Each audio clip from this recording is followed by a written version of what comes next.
Hi, welcome to U.S. History, but Interesting, the series where we go through American history connecting with the past by Alan Brinkley chapter by chapter and talk about what the textbook says, what it doesn't say, and why you should care about this history right now in the 21st century.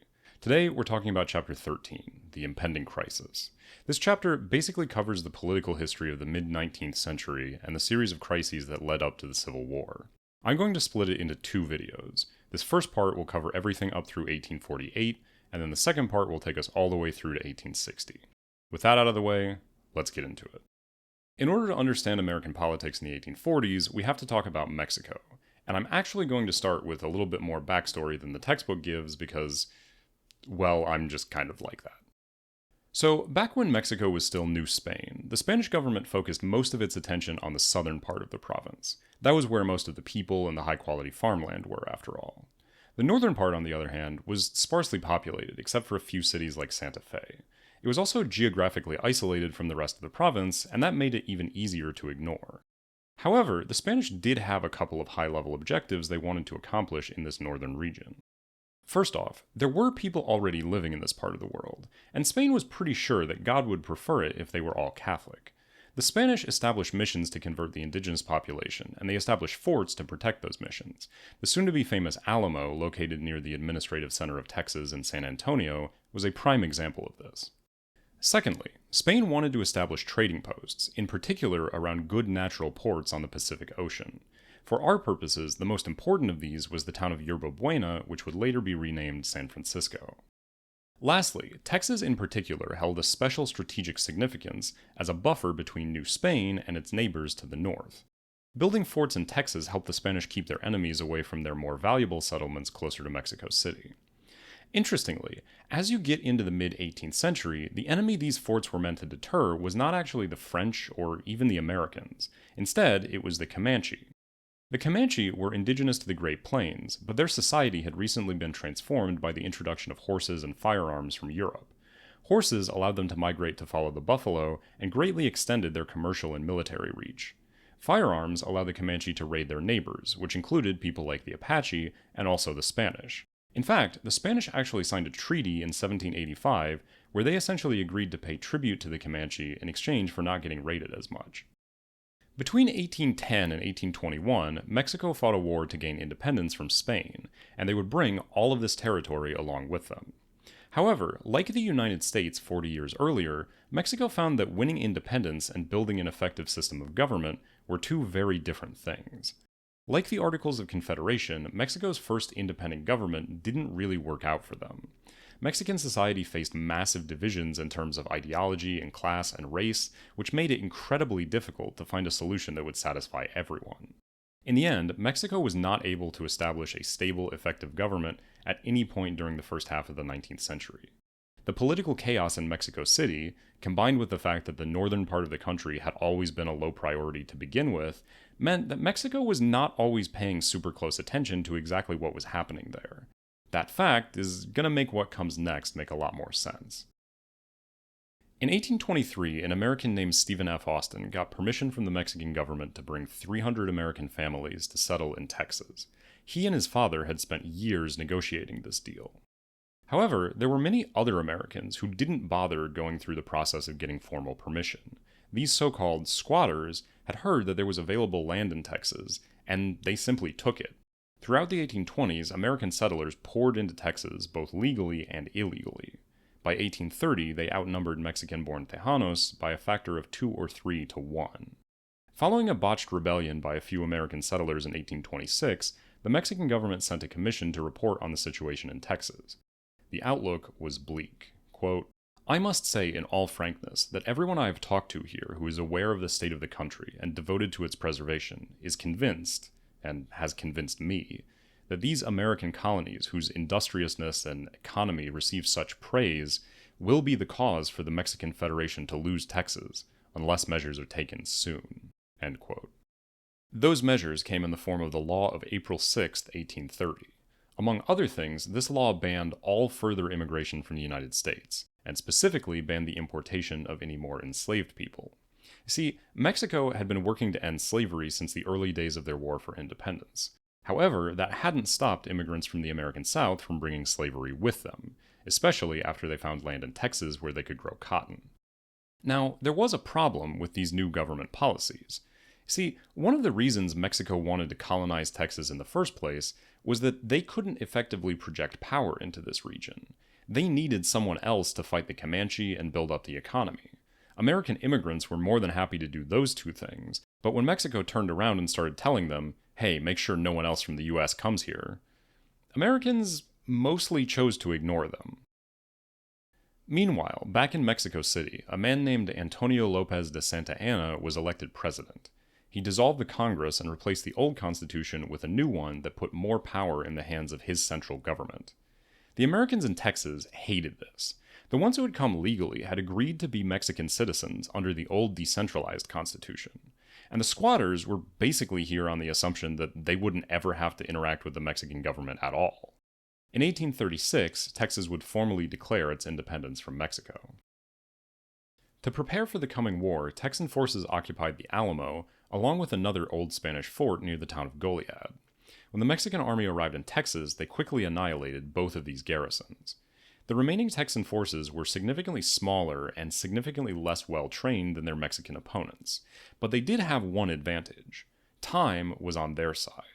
Santa Anna was personally leading the Mexican army, but he was also the head of state for a relatively young, politically unstable country. He couldn't afford to spend all year out in the boonies playing hide-and-go-seek with the Texans, right? He had to get back to Mexico City and run the government. On the flip side, as long as the Texans could keep their hope of independence alive, their army would continue to grow stronger. See, the Texas Revolution had become a popular cause among the American public. Although the US government officially stayed out of things, Texas received hundreds of thousands of dollars in loans from individual Americans to buy supplies and weapons. They were also able to convince hundreds of Americans to volunteer to join their army based on the promise of generous land grants from the Texas government after the war. With all of that in mind, the Texan General Sam Houston ordered the army to retreat east, while he continued to gather strength and train his men. After about a month of chasing Houston, Santa Anna led a portion of his army ahead at breakneck pace. He was hoping to catch the Texan government and force them to end the war. He barely missed them, though, and he wound up overextended and separated from the bulk of his army. Houston seized on this opportunity at the Battle of San Jacinto. The Texans won a decisive victory and even captured Santa Anna himself. After the fighting was over, they forced him to recognize Texas independence at bayonet point. So, now that Texas was officially independent, what was their first priority? Well, considering the fact that the vast majority of Texas' population was actually Americans who had been in Texas for less than 15 years, their first order of business was to ask the United States to annex them, so that they could become a state. Unfortunately, the proposed annexation of Texas was massively controversial. First of all, Texas would be a slave state, and that would break the balance of free and slave states in the Senate. Secondly, although Santa Anna had recognized Texas independence, the rest of the Mexican government had not. Many Americans worried that annexing Texas would drag them into a new war with Mexico. Finally, opposition to Texas annexation had become a major focus of abolitionist petition campaigns. As the abolitionists saw things, Texas had been part of Mexico, and Mexico had abolished slavery. That meant that Texas should be free territory. Southern slaveholders were not willing to accept that, though. They illegally crossed into Mexico, brought slavery with them, and then fought an entire war specifically for the purpose of carving a slave state out of free territory. If the US government gave in to their demands and made Texas another slave state, it would prove that even when slavery was defeated politically, it could and would still be spread at the point of a gun. All of these arguments against annexation managed to delay the process for nearly a decade.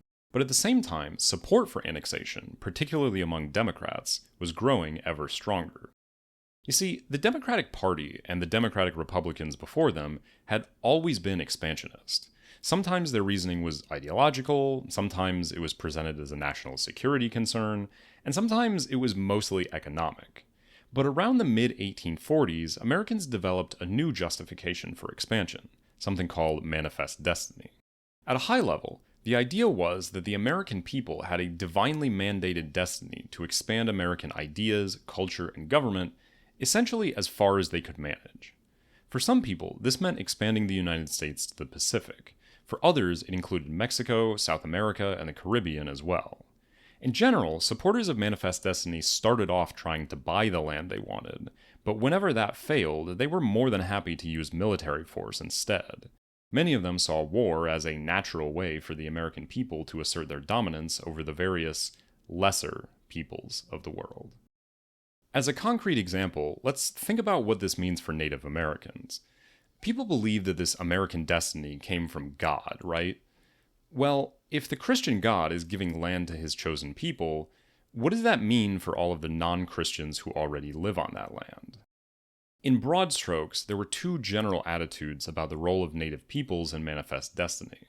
One vision saw indigenous people as nothing more than obstacles to American expansion that needed to be either removed or destroyed.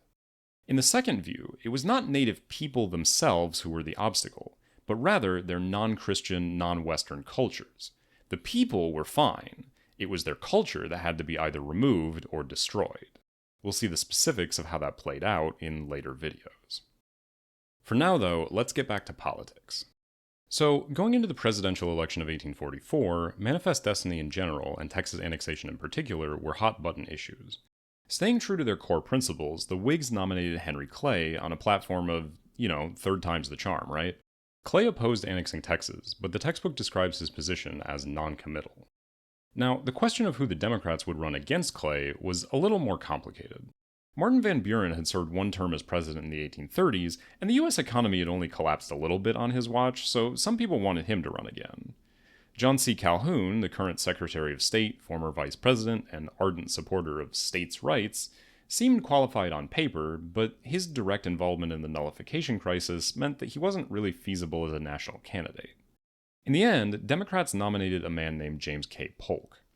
You'll sometimes see Polk referred to as a dark horse candidate, meaning that he had never served as either a general, vice president, or secretary of state, like the first 10 presidents all had. Instead, Polk had been Speaker of the House and Governor of Tennessee.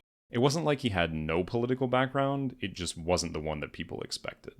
Polk's position on Texas was way more straightforward than Clay's. He supported immediate annexation, and as a way of balancing out the concerns of both the North and the South, he supported expansion into Oregon as well.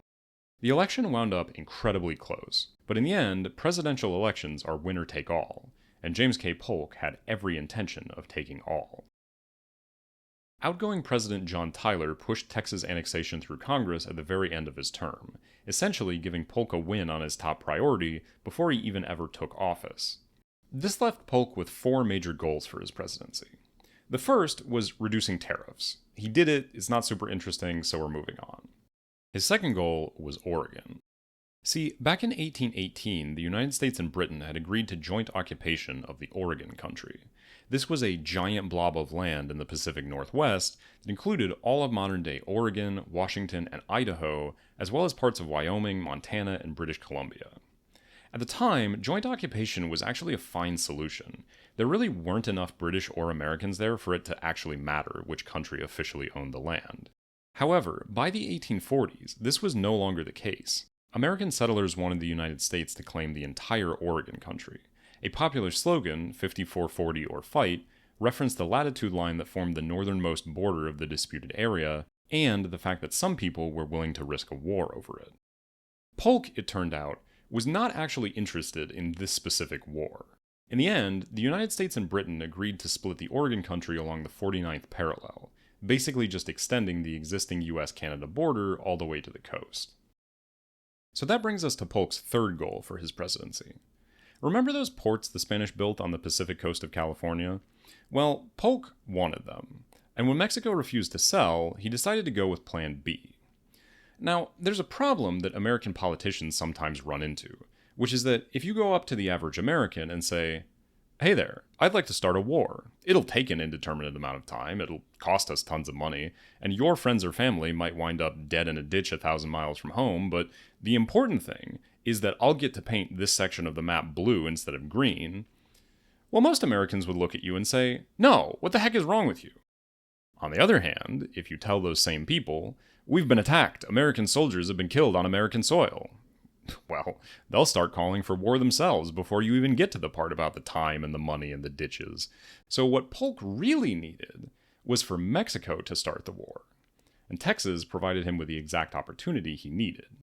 See, Mexico claimed that the southern border of Texas was the Nueces River, but the United States claimed Texas went all the way to the Rio Grande.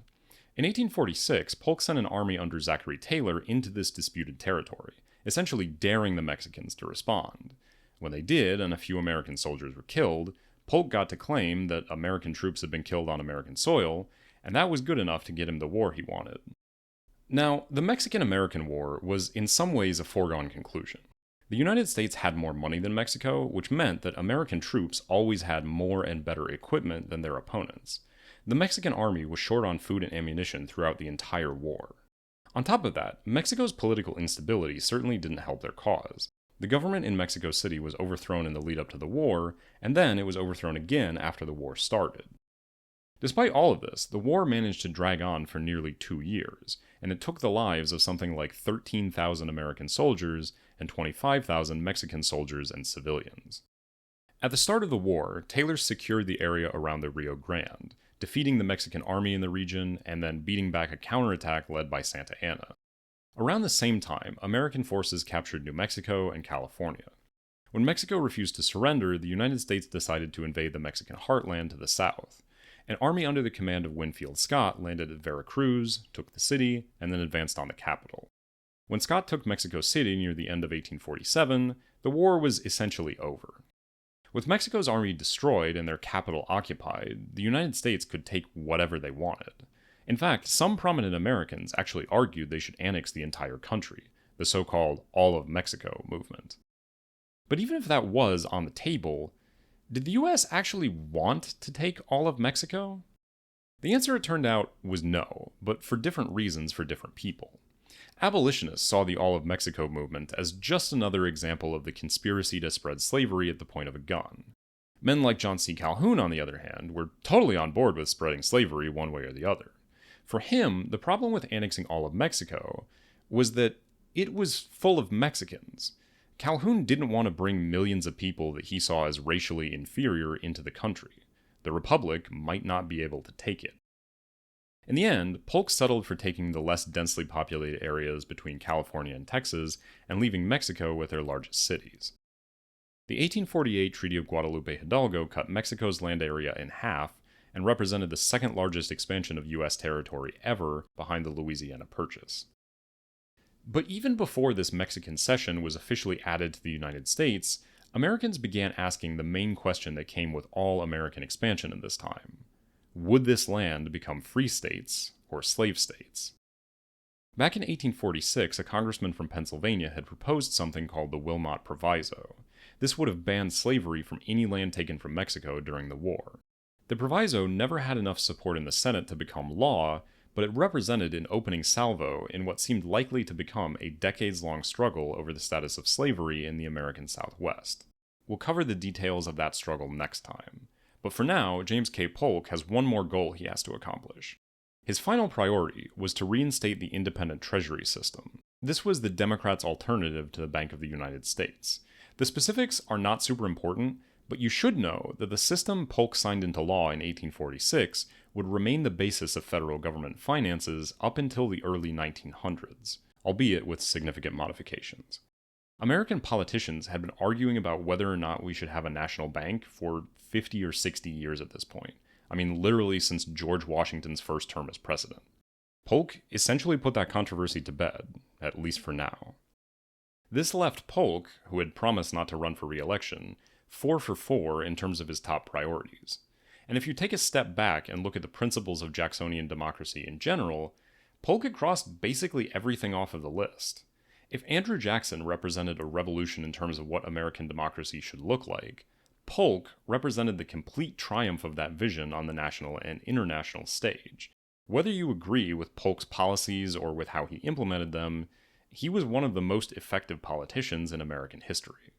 And if you're a fan of effective national government, well, I hope you got your fill in this section because there's not going to be a whole lot more of that in the next video.